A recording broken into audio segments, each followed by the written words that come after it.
I think I could get going. Yeah. What I would say is that the longevity of things I can do with my mouth, most impressive.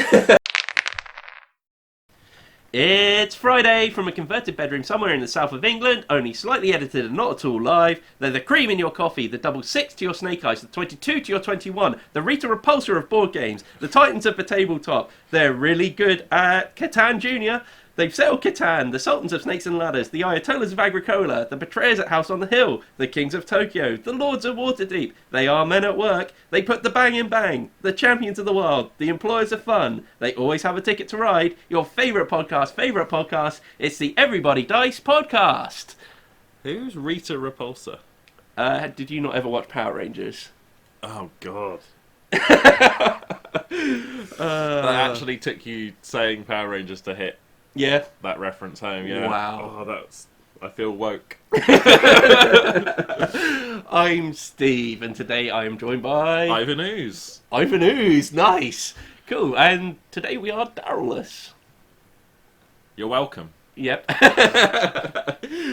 So, yeah, we've actually played games, or at least I've actually played games. I paint a lot of Warhammer. Cool, so we've got stuff to talk about. So, what have you been playing?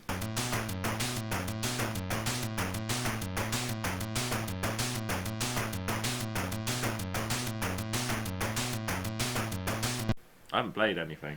To be honest, it was just for the title card more than anything, but hey, yeah, your Warhammer stuff. Yeah, I got lots of new Chaos stuff, which I think I've spoken about already.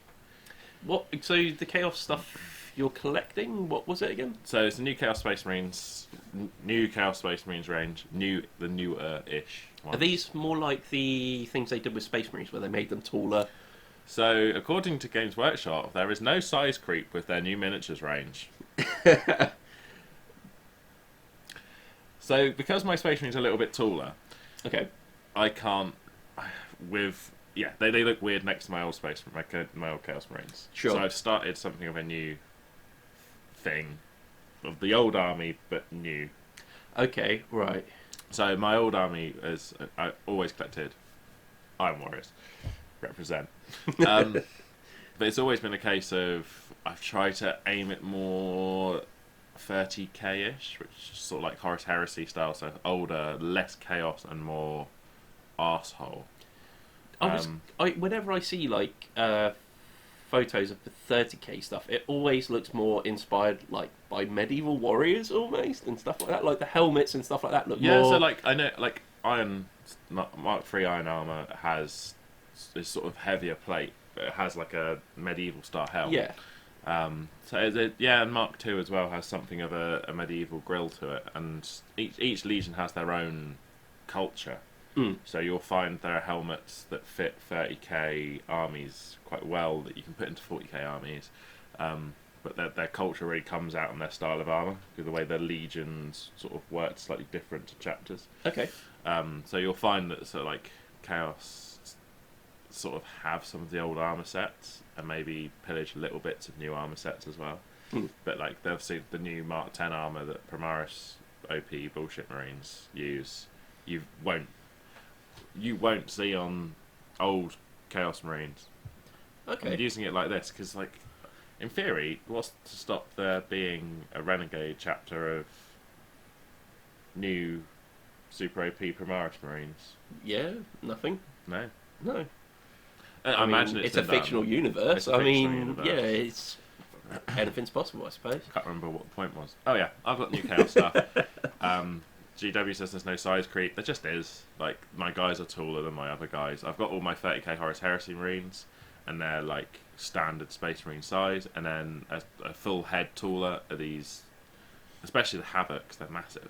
Yeah. And I haven't got a problem with that, because I like the idea that the scale is now better. If you put an Imperial Guardsman next to it, these guys are big compared to an Imperial Guardsman. I much prefer that. I'm not a huge fan of the Primaris lore. I kind of wish they'd gone, hey, so here's how it is. We need to size creep our minis so that they're the right scale. Space Marines are massive. Like, they're big guys. Oh god, yeah. And we need to do it so, like, we're just going to redo the range a little bit. Rather than go, so here's a thing. Space Marines get 2 wounds now because they're slightly taller. And because Reef Become One. And you go, oh, weird. Yes. So It's weird that they've made the Primas Marines taller and bigger, which I sort of get, because size creep. I'm not against the size creep, I just wish there was actual reasonable understanding for the size creep, not weird lore. But then they made Chaos Marines slightly taller as well, and they're now enough taller than normal Marines that they're closer in kin to Primaris Marines. They're probably about a little bit. They're not that much shorter than a Primaris Marine. yeah. I think maybe at full height and the right poses, you get it so they're about the same height, and then if you get the wrong poses, they might be maybe a head taller. But like, it feels like a Chaos Marine could take a Primaris Marine in a fight, and vice versa. Sure. Whereas the old Marines, it looks like the kind of, if you wanted to put him in a fist fight with a Primaris Marine would use him to clean the floor. Right. Okay. It's interesting. The new models are beautiful. They're getting aside from my individual hang-ups on stupid things. Then the detailing's really nice. My only major concern about the actual new models is the single pose aspect. There's not much in the way of conversion. So old Chaos and Space Marine sets, Tau, as far as you go back, a lot of the sets there are legs, torsos, shoulder pads, arms, weapons, heads, backpacks, and stuff like that. And you could move them in such a way that you can pose them how you want. So there was always that Marine that you could have with a plasma gun in one hand, and then you use the rocket launcher arm like this, like he thinks it's going to fuck up, and he's like, nah, which I really liked. But you can't do stuff like that anymore, really. So legs and torso seem to be sort of one thing, and it's quite clear that a lot of the arms are meant for certain torsos. I don't know whether maybe I read too hard into the instructions on that. Yeah. But like it's like certain weapons and arms are designed for certain torsos. There's nothing stopping you from mixing it up, though, I don't think. I think maybe I'm being a bit too whiny. I used to really like individualising my guys, and now I found that it's harder to do so because you can't mix torsos and legs as easily in. So what I actually ended up doing is taking a knife to my guys and mixing in individual parts of Mark III armour. Okay. So there's like an special arm guard that's on Mark III armour, which looks like it's reinforced. Literally cut the arm there, cut it out, like cut the plate off of the arm, and then file down the arm of the Chaos Marine and put it on, but only in certain bits. I wanted to make it look like they were scavenging bits of armour from things, or only had bits of it left and had replaced other parts of armour, and they were kind of mismatched in the way their armour worked. Okay. So like there's Marines in my Chaos Space Marine squads that have a leg that's one mark of armour and a leg that's a completely different mark of armour. That's pretty cool. So that they've sort of, like they've gone, well that's fucked, I'm going to need a whole new leg. That guy's dead, I'll rip it off of him, it'll work. Yeah. Okay. Which I quite like.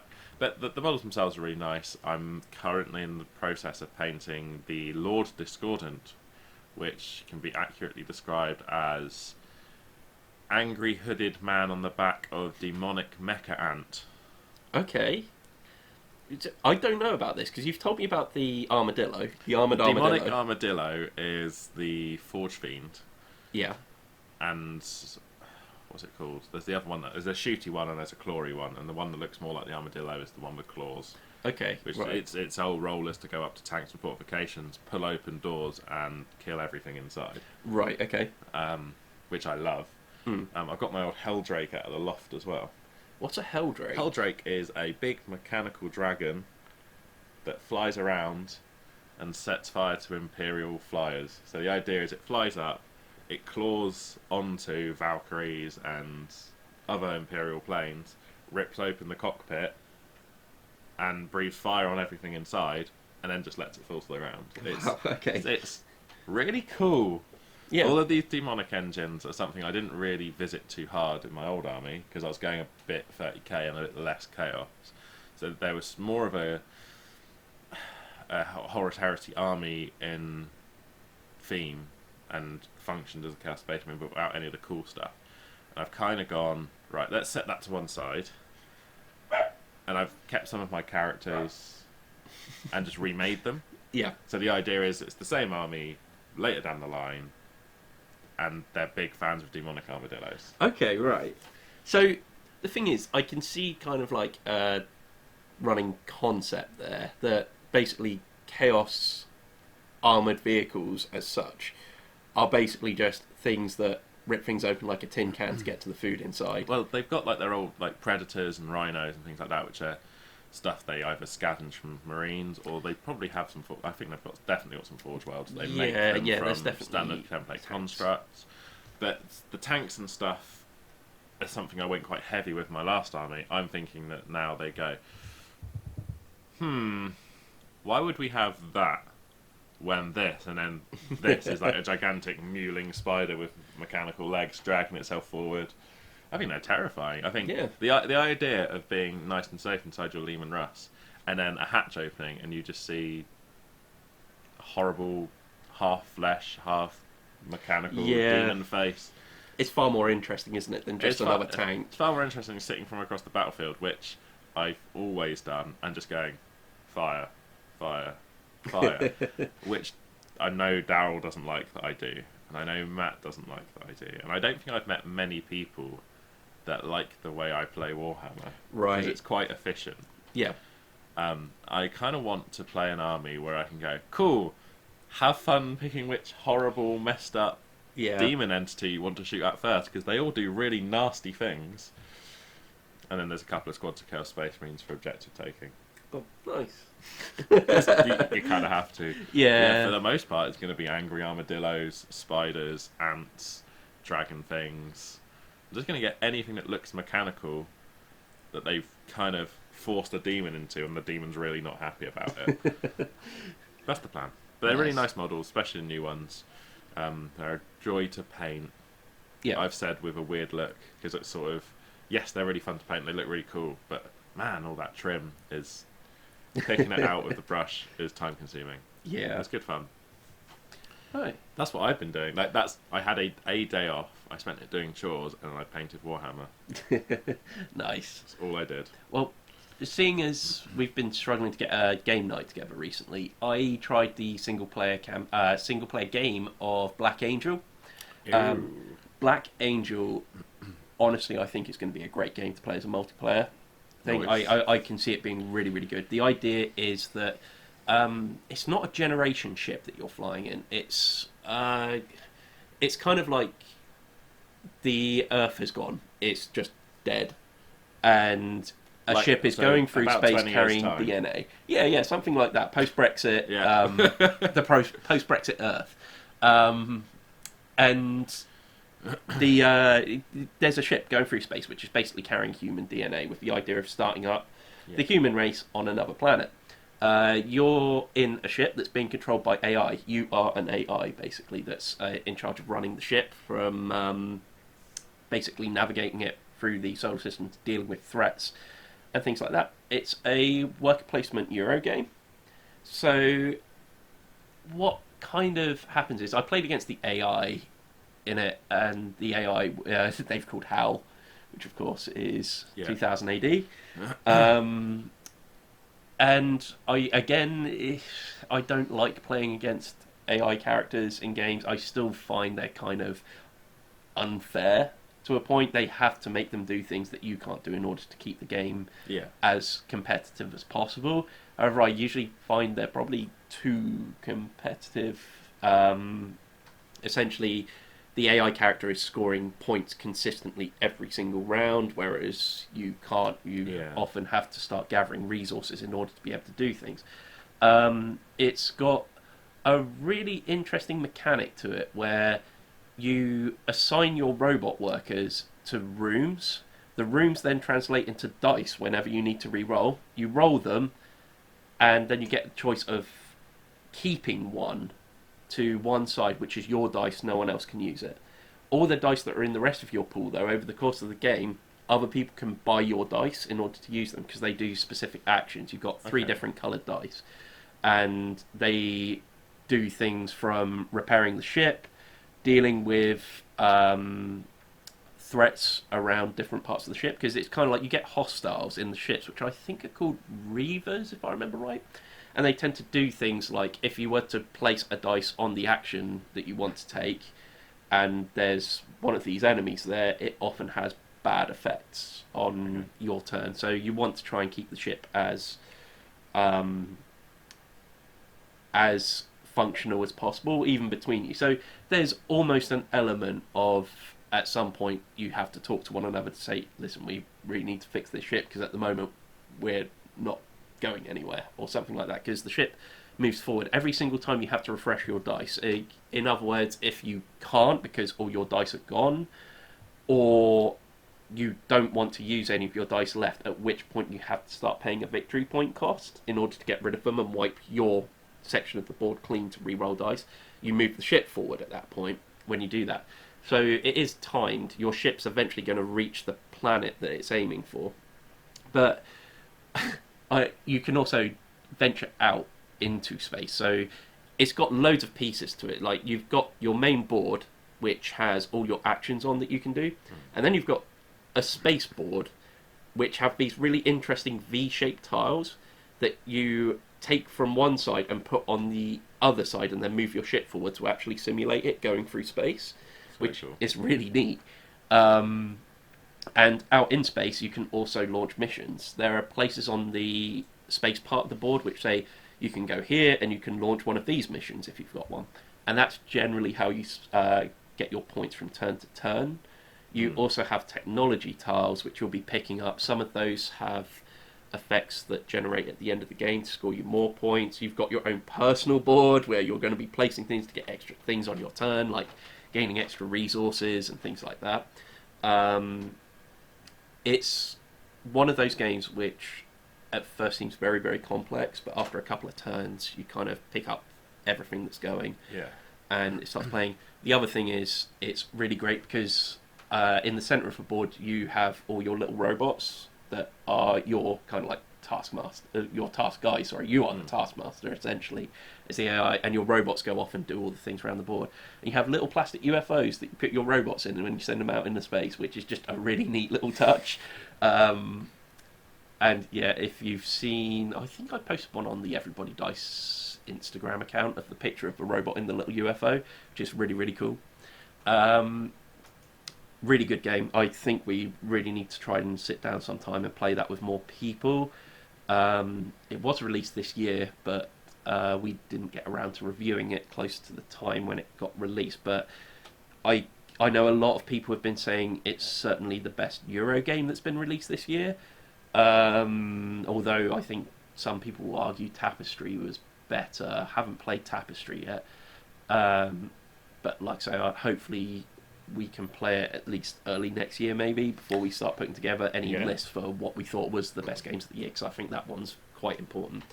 After that, we actually managed to have a game night. So we started off, played a 2-player game of Judge Dredd, Helter Skelter, that came out very recently. How was that? Because I've been looking at that. I really enjoyed it. It's an arena combat game. So in the box, you get 4 teams from the Judge Dredd universe. It's actually based on the Wildlands game by Martin Wallace. So if you played Wildlands, this is all going to sound very, very familiar. So everyone has a squad of 5 players. You've got, obviously, Judge Dredd. So you've got Judge Giant, Judge Dredd, Anderson. Oh God, I've forgotten the name of the half cyborg guy. I've forgotten his name. And you've got Chief Judge Hershey on the Judge Dredd team. Then you've got characters from Slain that make up another team, Nikolai Dante and Strontium Dog. So you've got 4 teams of 5, and it's simply, you've got a grid or a board. It's not really a grid, but they have spaces on that are all separated. And you've got numbered cards, where at the beginning you get dealt 10 cards. 5 of them you use to place underneath your characters to say where they're going to start on the map. The other 5 then get passed to the player to your right, and they represent little points on the maps that are going to be objectives for other people to pick up. So you have to think carefully. But it being our first game, we completely screwed up, and we grouped all of our people together, which meant most of the other tokens were all grouped together. So generally, you make it to one spot, you're picking up the tokens in it. You're pretty much on your way to win because it's the first person to 5 points. I think it's going to play very differently with more people, because we only played it as a 2-player game, so it was just simply one-on-one, so you could very much focus on just the one person, and generally quite easy to figure out what they're doing and how you can deal with it. Whereas with a third person, obviously, then it becomes a little more complicated. Everything in the game then, so on your turn, you have to reveal where one of your characters is. So you can't change those cards that have gone underneath your characters. You simply have to hope that, well, you kind of know where your objectives are going to be because you've just passed them. Or sorry, you know where someone else's objectives are going to be, I suppose. You don't know where yours are because yours are going to be coming from the person sitting to your right. So your objectives are going to be going across the board on those points. So you kind of have to think quite carefully about how you want to space your characters out compared to where you want your objectives or your opponent's objectives are going to be. So it's kind of interesting. Like, a lot of the tactical decision making is kind of done in that setup phase almost. After that, you have hands of action cards that tell you what you can do. So each card you have has a character that can use a certain ability during that turn if you decide to play that card, or it has a wild action on the bottom. There's also things like there's an interrupt card, so you can jump in the middle of someone else's turn to take a turn, because, for example, if you know that someone's about to get their last point, you would play your interrupt card because you've got to do something to be able to stop them from doing it. Yeah. So there's a couple of neat mechanics like that. But otherwise, you gain points by either killing someone on an opposing team. You can kill your own people in the game, but they don't count as points towards your score, obviously. And also by picking up your objectives around the map. So in order to pick up your objective, it's not as simple as moving onto a space and picking up a token. You have to have 3 cards specific to that person. So in other words, I said you've got characters down the side of the cards. Yeah. You have to have those present on the card in order to pick this thing up, and you need 3 of them. Bear in mind that you can only have a hand of 7 card maximum.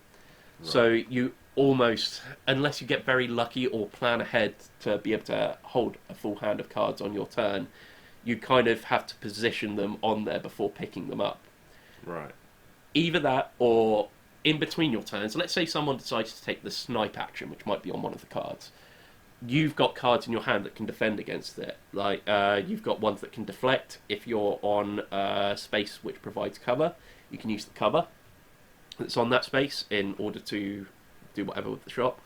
And I think there's one more, I can't remember what it was. But you have to be using those cards out of turn, in which case you won't be picking up cards into your hand.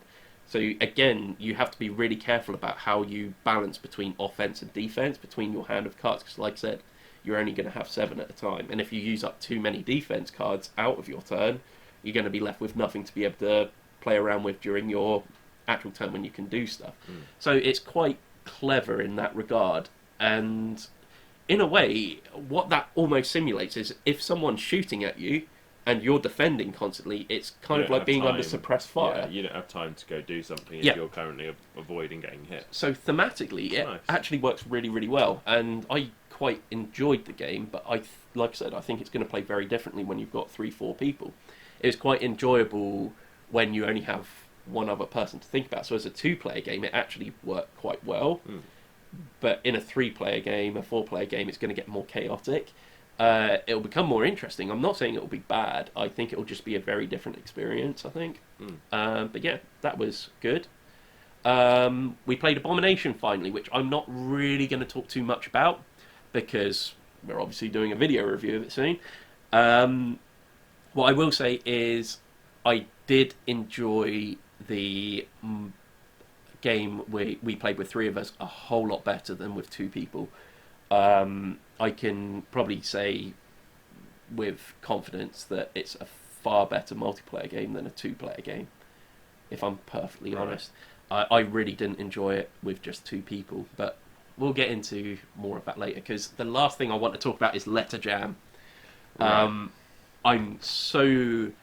It's were such a shame. so psyched for this, because I saw you after you played this. Yes. And I was struggling to keep up with you and Daryl and Andy all going...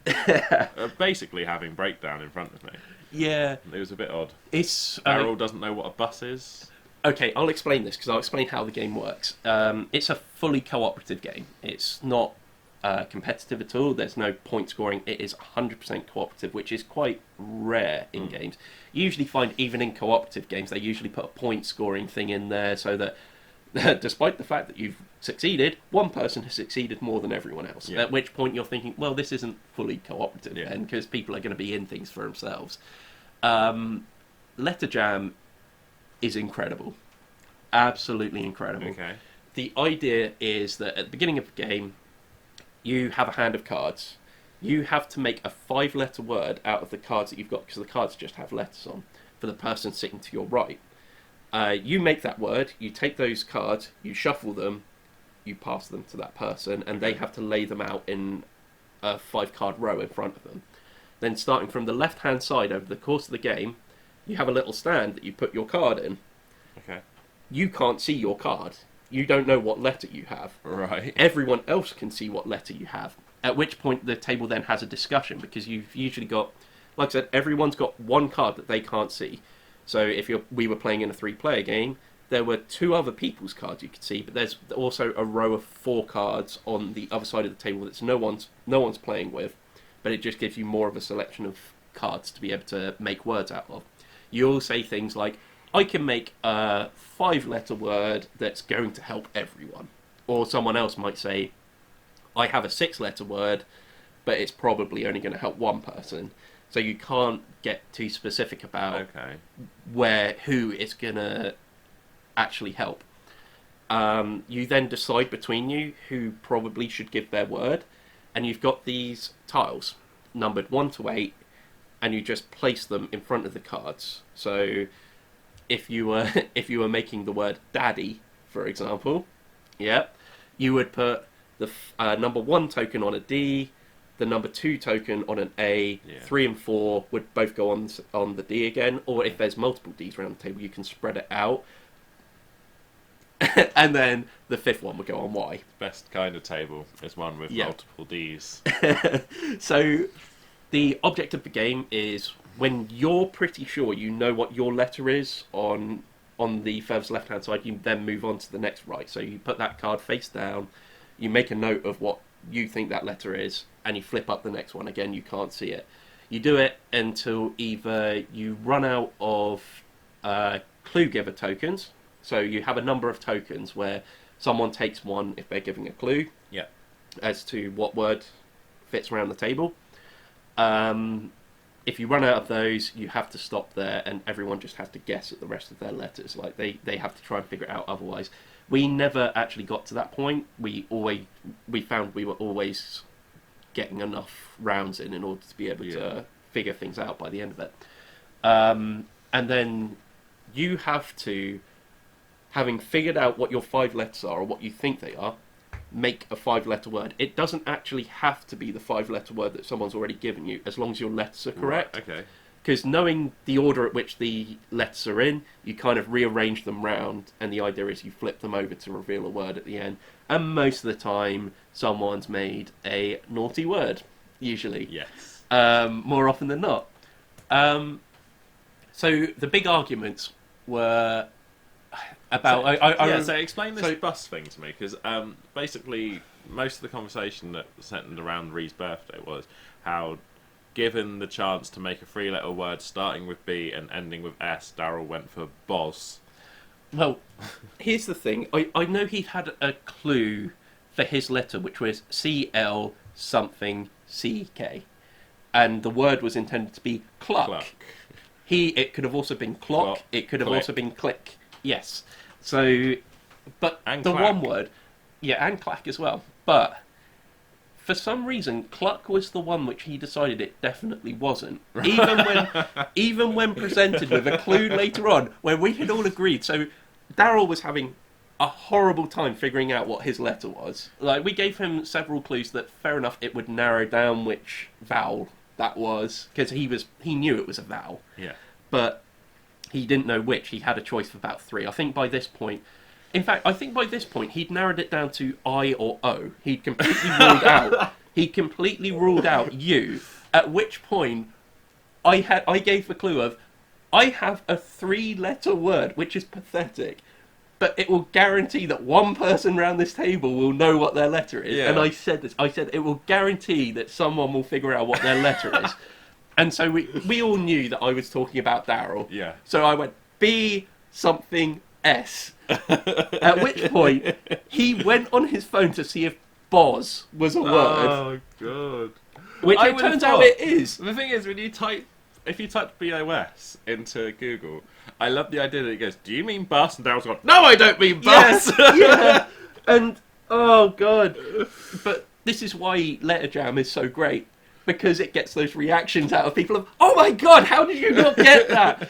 We handed it to you on a plate. I know. That's the magic that comes with playing games with Daryl. Oh, that's where we had the whole argument because Daryl was still confused even after bus, and Andy did the same thing as me. He said, "Okay, I have a word that will 100%." I think at this point we were so frustrated that we did break the rules, and Andy went, "Daryl will get this if I do this word." At which point I said, "Yeah, go ahead." I think I had enough clues that I was plenty ahead of my word at the time, so it was like, yeah, fine, go for it. And it was B something LL. Bull. I can't see. Ball? It could be ball Or Bill? but he should have ruled out A by that point. Right, okay, Bill, so Bill. yes, Bill was a possibility, but Boll, Boll. This is where we had There's this no massive... way he said ball. There's no way he said ball. He put it this way: by the end of the game, he did not pick you. He did not, and we as soon as Andy put that down, it's kind of put that B something LL down. Oh, is it acclaimed film director Uwe Boll? It's like, well, acclaimed director. He makes absolute crap, but Daryl is the most garbage human I know. I just wish he was here to actually try to defend himself. He'll as well. watch this, Oh God, he and will. he'll know I'm right.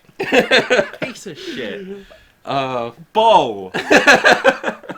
But yeah, honestly, I was way too drunk by the point that you were talking about this yeah. for me to fully understand the line of thought when you started talking about Uwe Boll, and I was like, I don't get this. Yeah. So I'm just gonna stare at Ree and both of us look confused at each other. Oh man, Uwe Boll did film. He mostly does film adaptations of video games.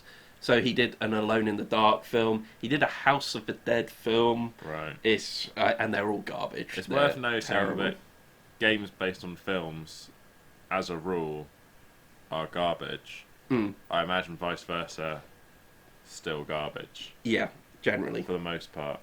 Yeah, I I'm would say trying to so. think of a game that's been made into a film.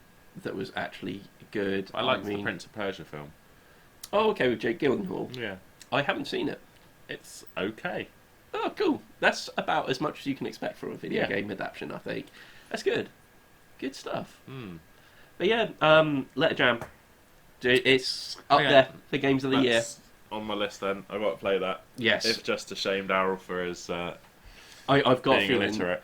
the bigger group you play with, the more fun it will be anyway, because all of a sudden everyone's trying to guess letters by that point. I think you can play up to 7 or 8 people, something Wow, like that. okay. But yeah, it's great. Honestly, I certainly can't remember laughing quite as much this year over a game, I think. Buzz. Yeah. Just it blows my mind. If anything, just the idea that it's been said that this is going to guarantee someone is going to get it. Yeah, it's got to be Boz then. Oh, amazing. Anyway, shall we delve into some news?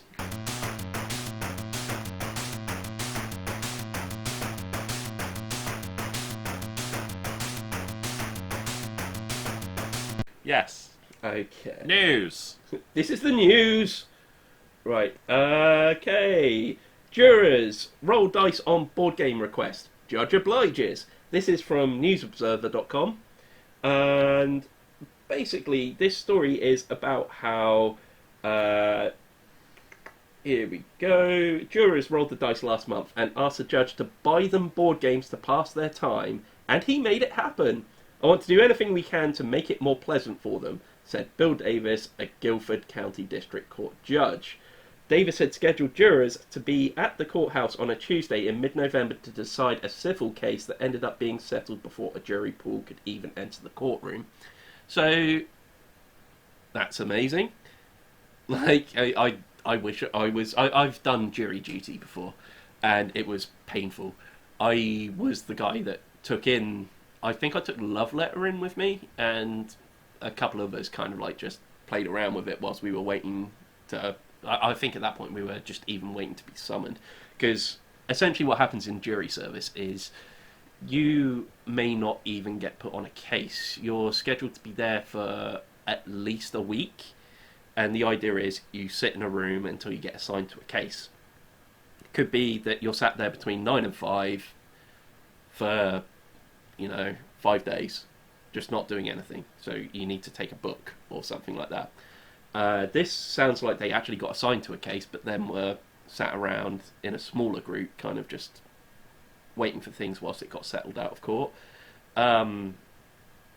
But yeah, I can see why board games would be so popular for that, especially that's a good when... shout. And that person is a good person. Yes. I was looking at the collection of games, and although it was your standard things like Clue, Scrabble, like generic magnetic games, however, there is a copy of Sushi Go in there. Oh, and Sushi Go there is a copy of, which I know you'll like. Flux. There's a copy of Flux. There is. So you love that game. Oh, that game is superb. I mean, nothing is better than waiting for a random series of events to come up that's actually going to suit one person that happens to have those at one given time after 2 hours of sitting around. There's a Back to the Future version of it that we never finished after playing it for I swear it was around the 2 hour mark. There's a game there called Apples! I think it's called Apples 2 Apples. Alright, I can't see the 2 from here. Yeah, I think it's in really small letters in there, but I think that's kind of... I prefer the idea. It's called Apples! Apples! It's just panic. Oh, God. If anything, the font should have been a smaller one at the top and then larger at the bottom. Apples! Apples! Probably just redlined the recording there, but sorry about that, if you're wearing headphones. How loud do you think I could yell apples? And do you think I should? I don't think you should, because I imagine you could probably shout it very, very loud. I don't shout very often. No? No. The bass volume of my voice raises naturally as I'm talking. I don't really yell at people. Right, yeah. Yeah, I can't ever remember you yelling at people, but I imagine you probably could. It's happened twice in the last 6 months. And it was witnessed by Amy, who quoted it as terrifying. Wonderful. Shout out to Amy, who I'm sure is watching this podcast about board games. Yeah. Oh, God. I didn't even need to second name her, did I, really? No, not really. No. Amy. Oh, God, the fool. I don't know what her middle name is, I'm guessing. It is. Is it? It is, yeah. What a guess! That's not true. Yeah. I guarantee it is. No way is that true. You carry on, I'm just texting her quickly. Okay. That's not right. There's no way I guessed that. Honest, you can ask her. I'm almost completely sure. Right. What is your middle name? Okay. The next thing I'm going to talk about whilst Ian's doing that is... Sorry. 10 of the best new games according to geniuses at Mensa. Yeah. So, okay, I think they do this every year. You sometimes see board games which have these kind of like seals of approval on. And I went through this list, and I think a lot of them are games that I have not played. So, Architects of the West Kingdom is the first one, which is a game I've always seen. I've always wanted to play. I've heard very, very good things about it. I've heard a lot about it. So, mostly from you. Yeah, and it's just one I think we've never gotten around to. I think this one actually came out last year. It's not a game from this year, because they've released Paladins of the West Kingdom this year, which I've heard is not quite as good. But, yep, that's their first one, and it sounds like that's well-deserved. Second one, another game that I've heard a lot about, but I'm not quite so Gizmos. keen on playing this one. Gizmo, second edition. Designed by Phil Walker Harding, Gizmos is a 2 to 4 player card game centered around building machines for the Great Science Fair.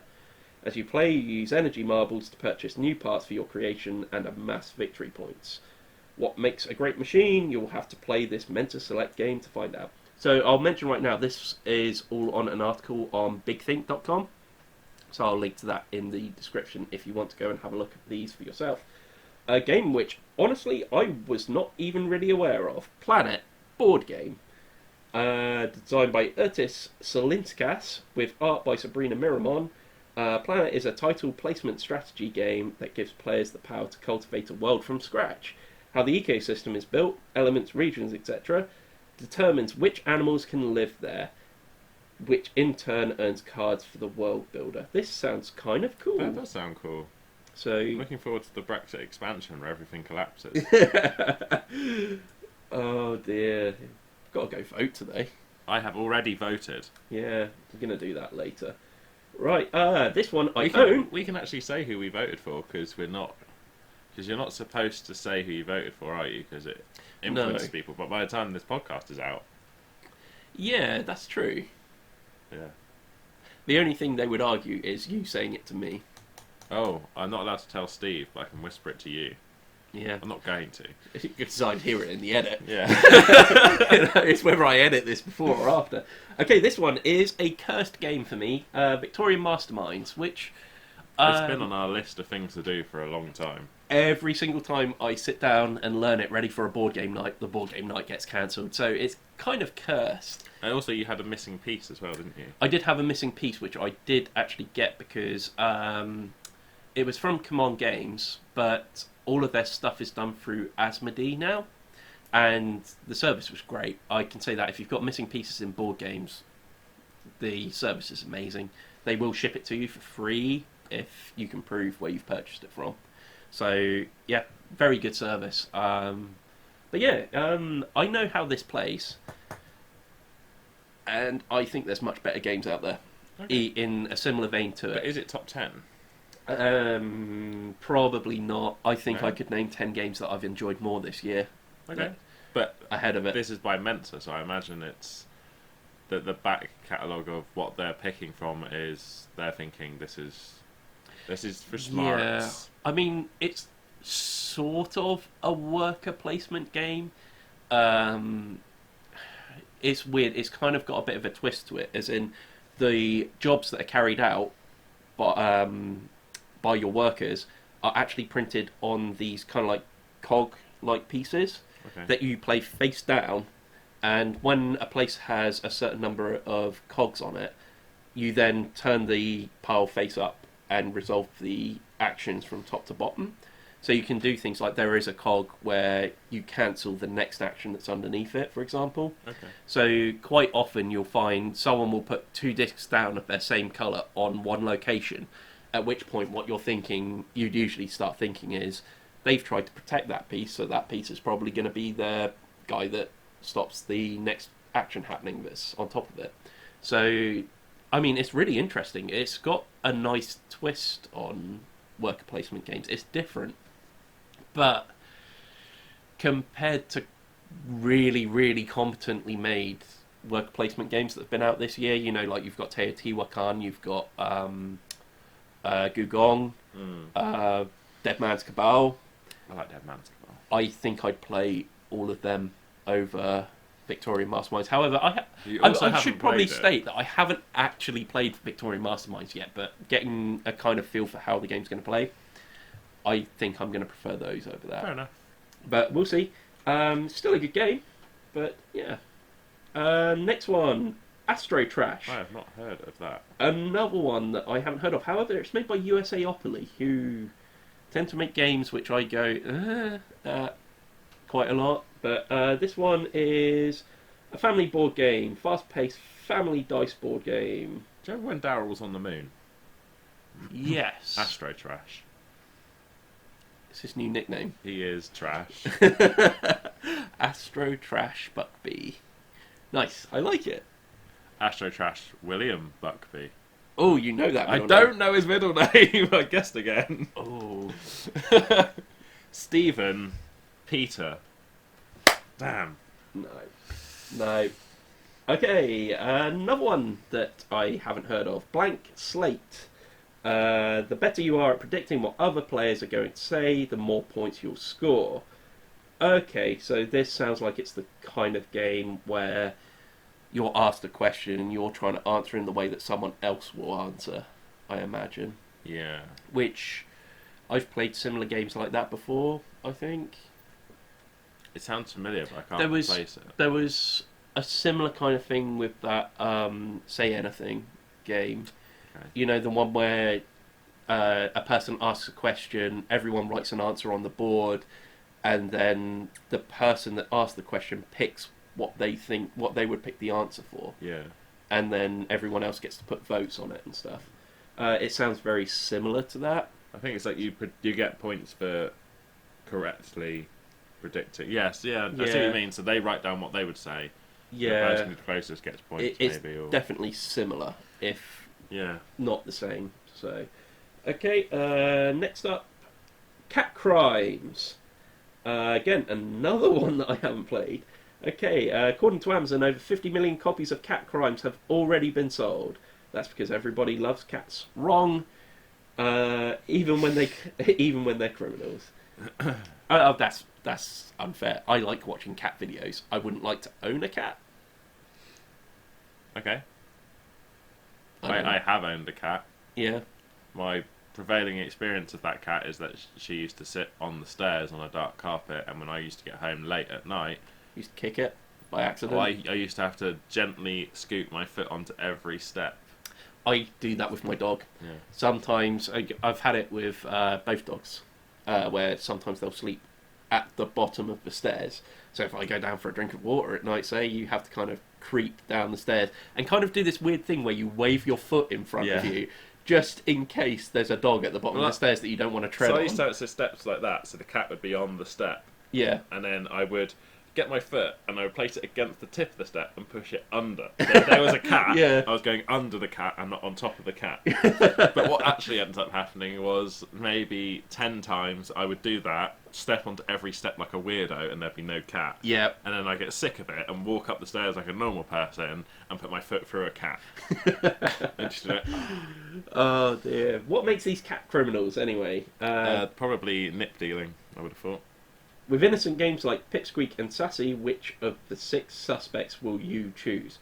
There are 40 crimes to solve, so you can bet that the single-player game will get a lot of use. Oh, it's a single-player game. Oh, okay. Interesting. I will say, solo games tend to be far better when they're actually designed as single-player games. I've been finding... I found Terror Below was a rare case.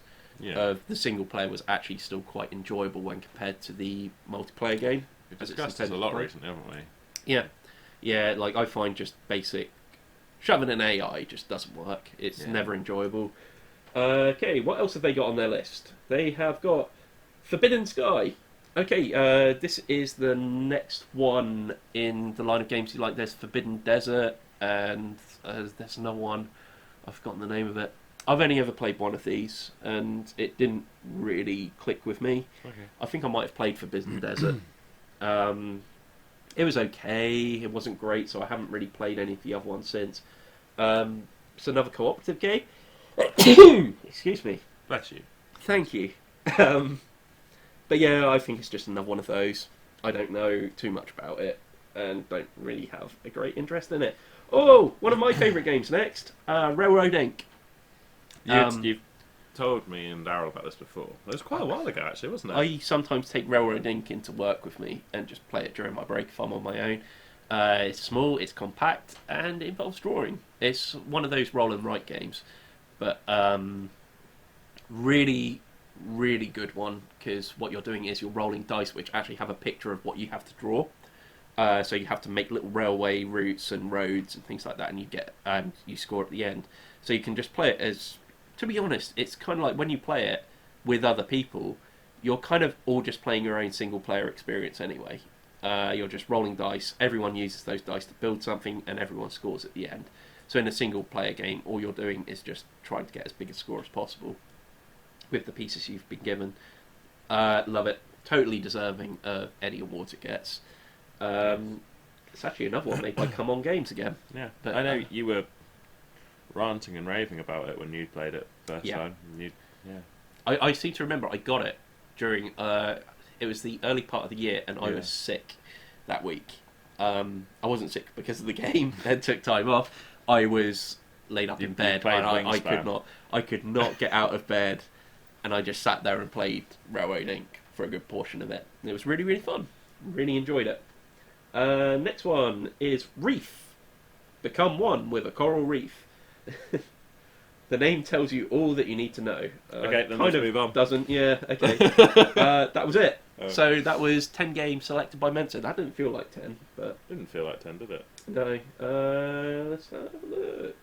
That was... Yeah, I think it might have been, yeah, I think it was.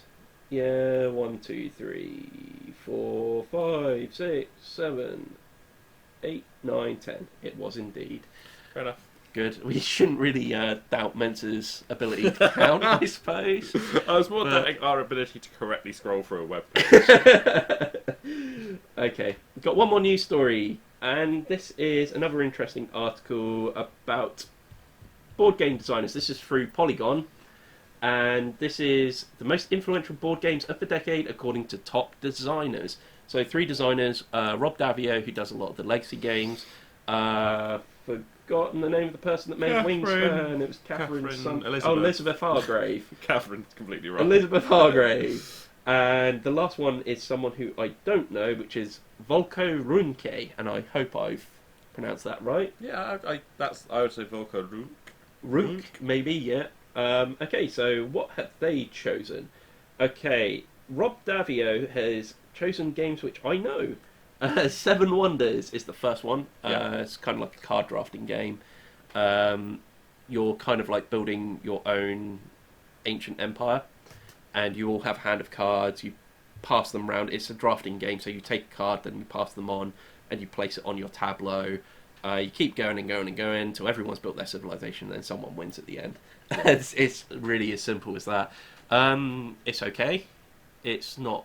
I've still got it in my collection, which says something. I've been clearing out games recently because we've had a bring and buy sale at Entoyment, who we like to plug as often as possible. Entoyment! Yeah. If you're in the south of England at any point, I thoroughly recommend going and seeing what they have there. Yeah, it's great. Great store. Yeah, that's where I'll be going. What time is it? It is 11:43. Good God, we've got to wrap this up a bit. Yeah, if I've got time before work, I'll be going there. He's also chosen Zombicide, which, yeah, it's a good game. Really enjoy it. Our game group plays it a lot, but I don't know whether I'd say it was influential necessarily. But I suppose it could be influential. So many sort of expansions, isn't it? That sort of.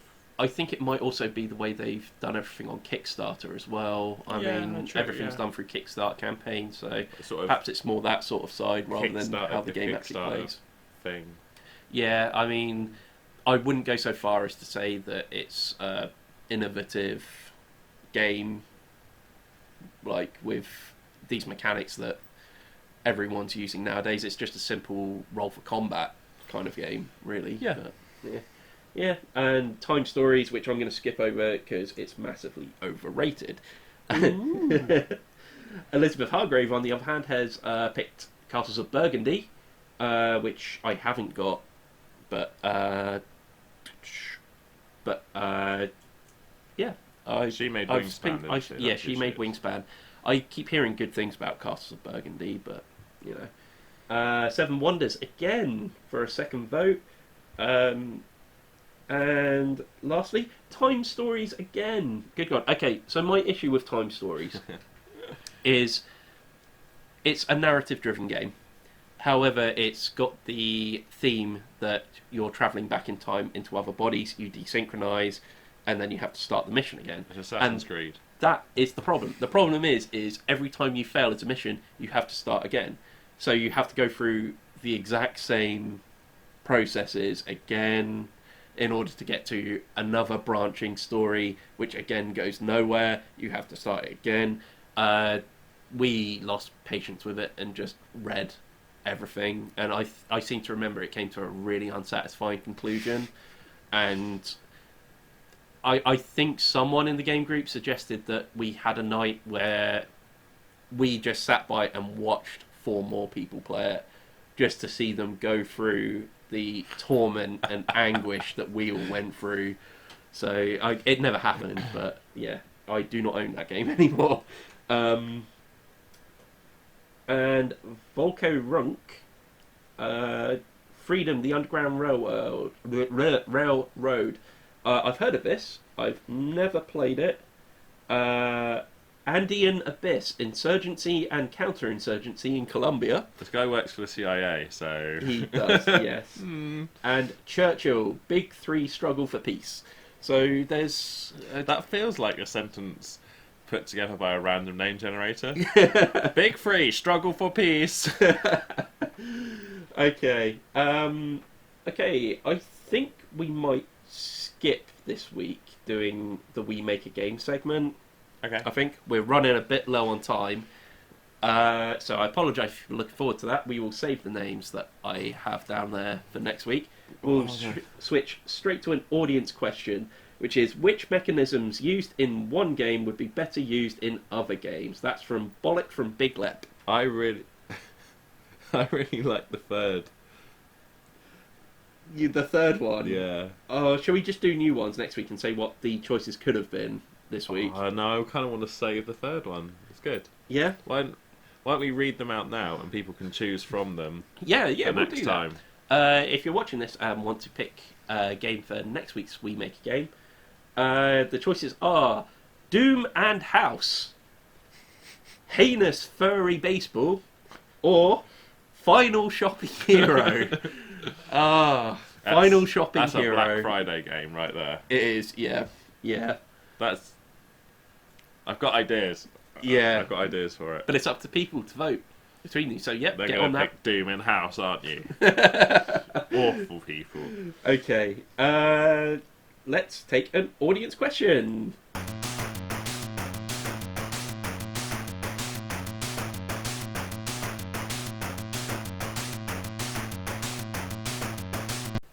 Which I'll repeat again. Yes, sorry, I was only half listening. Okay. Something to do with things in one game that would be better off in another. Yeah, which mechanism used in one game would be better used in other games?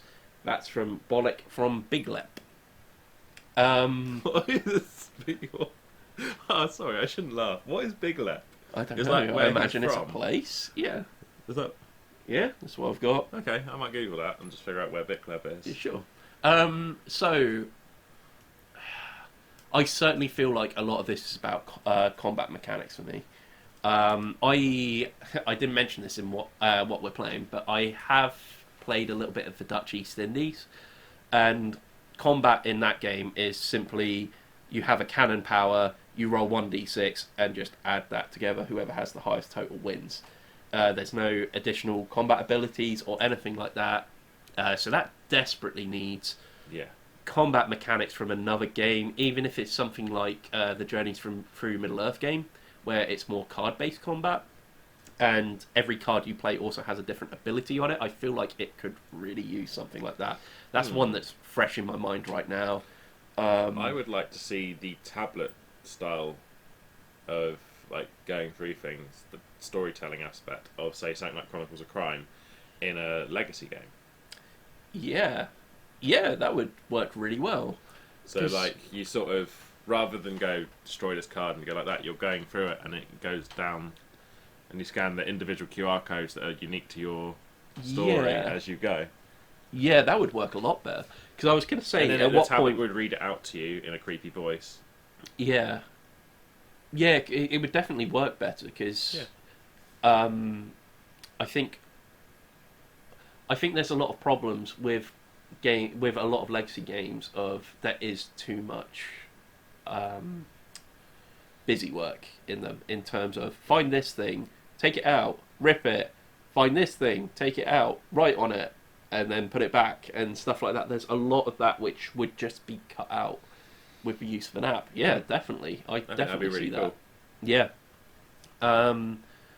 To be honest, there's so many combat mechanics in games which I'd always change. I think there's an over-reliance on dice rolling, especially in a game like Necromunda. There has to be a better way of doing that. It's just has to be. It was so.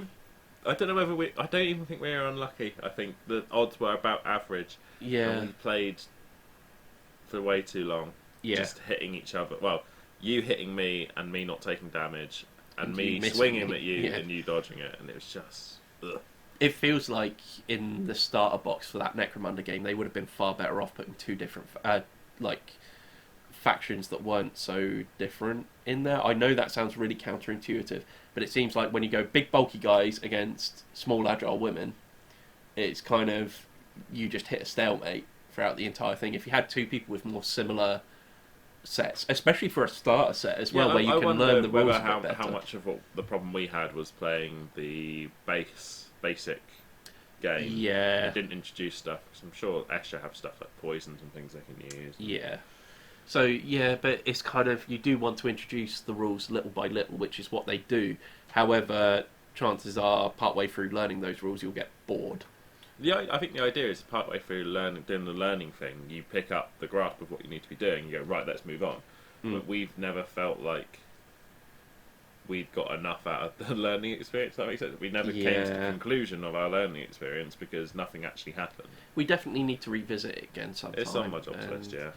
And give that more of a go again. But yeah, I think that's my big pet peeve in games, is there are way too many games which don't utilise combat very well. Like, I still think rolling dice for combat can work, but there's a lot of games, I've forgotten which games do it, where usually it has custom dice, and when you roll the dice you get a number of symbols and things like that, and then you can spend them in order to do things. I think that's a far better way of doing dice-based combat. Rather than saying, here's a target number, reach it. Because that's just wholly unsatisfying, and just feels like you are just...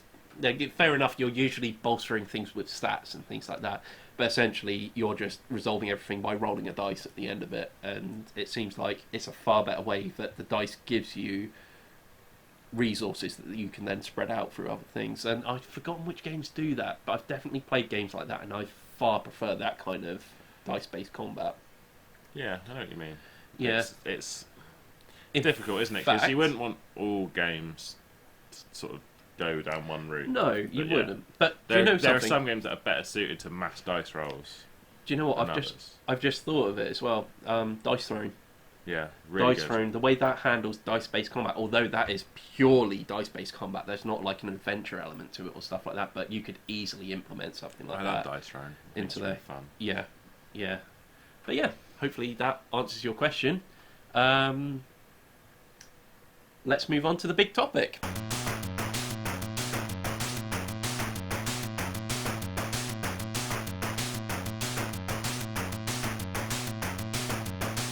What is big topic?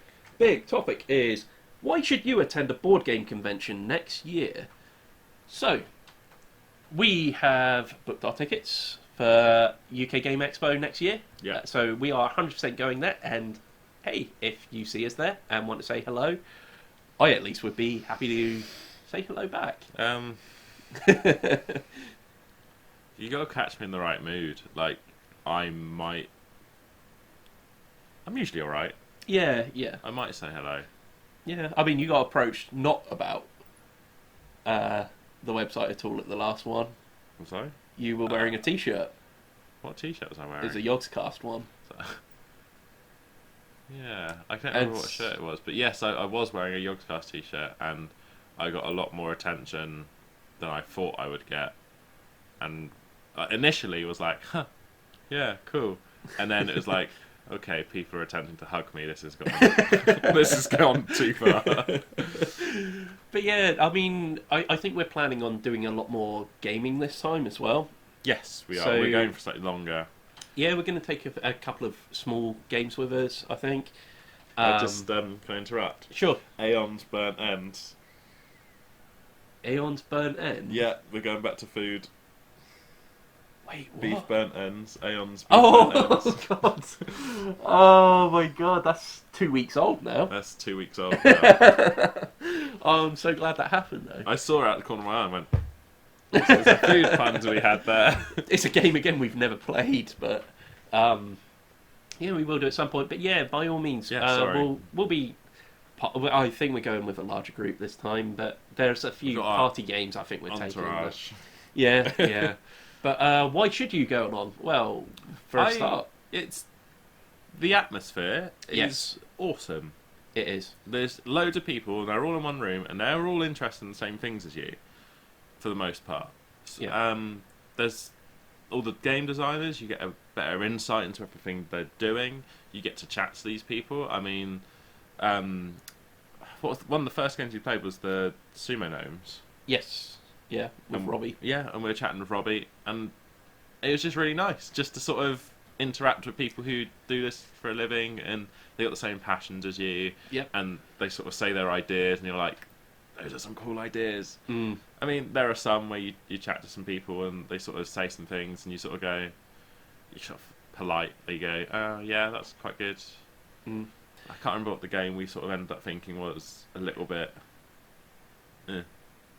I think we had that with Big Trouble in Little China. That was it. And yeah, it wasn't the developer, was it? It was one of the guy teaching, and we were just sort of politely going through it.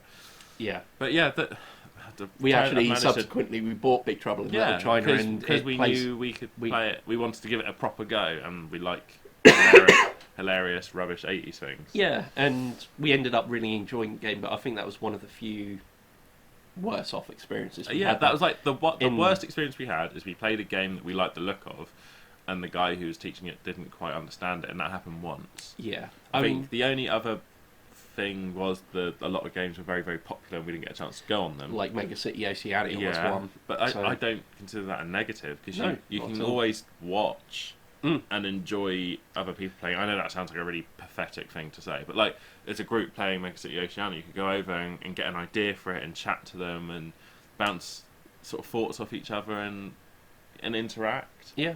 Yeah. I like it as a social thing because I'm not a particularly social person.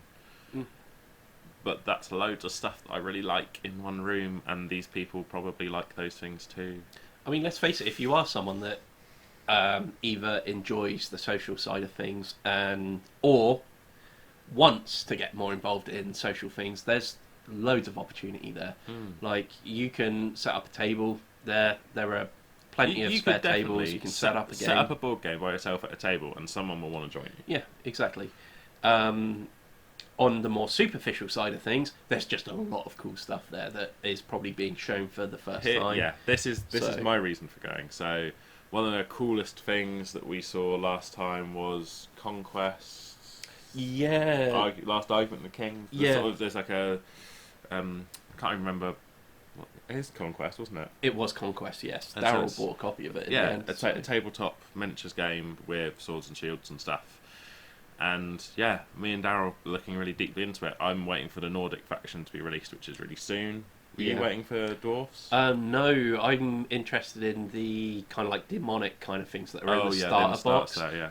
But I've not gotten around. I know Daryl bought the box, so I might see about giving him a bit of money and seeing if I could take those miniatures off his hands or something. But either that, or I might just buy a box myself, because I think it works out. Buying the box is ridiculously cheap. Like, I think even if you just wanted one of the armies that was in that box, if you buy the core box set, I think it works out half the price of what you'd pay if you were to buy what was in the box outright. To be fair, you could buy a box set and swap your and have dirty two humans bigger for the weird demons. That's true. I'll see what Daryl says about that, because I might do. Yeah, I'm going to go for the Nordic ones because they look cool. There's like Jotun and giants, and it's all very Norse. It's kind of my jam. Yeah, but I mean, I think as well, we haven't even gotten into the what do you call them? There are like events that go on which are run by personalities and things like that. Like, we went to No Pun Included. That was good. One, and that was great. There's things going on. Like, I think this year I want to try to go to more of them where we've got more time. I got a bag of Skittles thrown at me. You caught it like a cricket player. It was Not only was it a really good catch, but I'd recently recovered from a slip disc. So I had quite a bad back. It wasn't that recent, actually, was it? I think it was at the time. I was... Oh, okay. But, like, someone... Or you'd had it from the previous Christmas. Who threw it. I can't remember. But they said, who wants Skittles? And obviously, hands straight up. So Skittles fly across the room, but it's an off-target throw. So I left-handed dive out of my chair to catch it, like a true hero. That's why you should go to gaming events. I would say the true hero part. People you like from the internet will throw Skittles at you. And then I was going to say the true hero part of yours is then you shared the bag of Skittles with everyone. Yeah, I'm not an asshole. Yeah, very nice. But yeah, the temptation just go, just pull the Skittles into my mouth. But yeah, I think it's not just that. We're also looking at going to Beachhead. You guys are going to Beachhead. I am on a romantic weekend away with my wife. Oh, okay. Because I didn't look at the dates properly, and I've already accepted it's happening. But yeah, that's happening in the south of England at the Bournemouth International Centre. I think it's definitely got something to do with entoyment. Yes. I don't think they run it. Honestly, super disappointed I'm not going. It turns out it's only a one-day thing as such. The second day is kind of like tournaments and stuff like that. What day is it on? Saturday. It's right in the middle of when I'm supposed to be away. Yeah, Saturday is like when the vendors are in and stuff like that. Sunday is kind of like tournaments are held. I'm not going to be able to negotiate that one, am I? Yeah, and hey, there's another thing. If you are the competitive sort, they run tournaments at these things as well. Yes. When we went last year, I would say the biggest focus was on Keyforge, but there were all the other things. Like I think there was Star Wars Destiny. I know there was definitely X-Wing. There was definitely X-Wing, and there was a little bit of Destiny. And I think Armada was going as well. I didn't see any Armada, but that doesn't surprise me. Yeah. No, I didn't see any 40k. No, I didn't see any 40k which either. Is rare. But there was the painting desks. There was other things, so there were activities to be doing. The new contrast paints, or new at the time contrast paints, were being trialled by GW. So you could go along, you could pick up either a Death Guard Marine or a dirty little Primaris OP rubbish thing, and then you could paint it with new contrast paints and get a feel of how new contrast paints work. I didn't do it because it looked super busy and I just did not want to get involved. Yeah. But that's because I'm miserable, not because it's a good... it's a good idea. Like, it's really nice. The fact it was so busy tells you just how good an idea it was. Those tables were pretty full. Yeah. You get a free miniature that you get to paint, and one of their painters will show you how to do it if you want. If not, they'll leave you alone. But yeah, it was a nice little experience having everyone sat around chatting and painting and doing their own little thing. Kids learning how to paint with experienced painters around them going, oh, why don't you try that? It was a really nice idea. And I think the only reason I didn't do it is because I didn't want to wait around. You did get to draw a horrifying cat, though. I did draw a horrifying cat, and I think the people that let me do that really regretted letting me do that. They had... I can't really remember what their stall was, but they were just inviting people to draw a horrifying cat. Well, they were inviting people to draw normal cats. Yeah. And I chose to draw something just seriously unpleasant. Yeah. The cat looked really just frightened, upset. It urinated itself. Yeah. Had bloodshot eyes. And it was put up on display. Yeah, and they put it straight up on display. It was really I think it was saying, like, kill me or something, wasn't it? It said something like that. And it was still up the next day when we went. Yeah, I just assumed they'd take out my hand and put it straight in the bin because, there's families and stuff around. But no, they put that horrifying cat right up. Yeah, I think they were selecting some of them to go into a game, I think. But oh no! I would love it if your one did, but I just I need normal to cat, find out normal cat, normal cat, horrified piss cat, normal cat. But yeah, to be honest, I think that's enough reasons as to why you should try and attend a board game convention at some point next year. You get to meet Robbie Munn. Yeah, really great designers, and that guy I've forgotten the name of that was doing Red Alert. Oh, he was cool. I forgot his name as well. The guy that did Catacombs as well. He was brilliant. Amazing. Yeah. And Dwarven Beer Fest, the guys. Yes. Teaching us how to play that. Brilliant. Absolutely brilliant. But yeah, you should have enough reasons now because tickets are starting to go out for all the events for next year now, so by all means you'll want to get on board with that soon.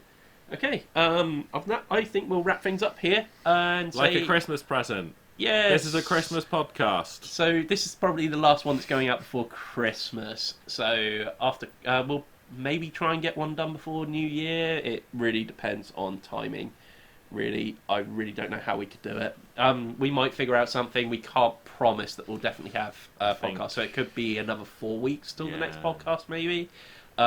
Maybe a little bit longer than that. Maybe we do the next one as soon as we can, and then start the 2 weeks going again. Yes, I think that's probably the best way to do it. Ho, ho, ho. Yes. So, if you would like to vote on one of those games we mentioned earlier, what was it? Shopping Mall Hero or Final Shopping Hero? Final Shopping Hero. That's what Ian is rooting on. Me, I'll go with whatever, if I'm perfectly honest with you. You can do by writing to us at mailbag@everybodydice.com or leave your suggestion in the comments down below. If you would like to follow us on social medias, you can do at Everybody Dice Show if you'd like to follow us on Instagram, or at Everybody Dice on Twitter. We also run ourselves a Patreon at patreon.com/everybodydice if you'd like to try to support us financially. Other than that, I think that's it, apart from everything being in one place at everybodydice.com. Smooth. Right. See you guys next time. Bye. Bye.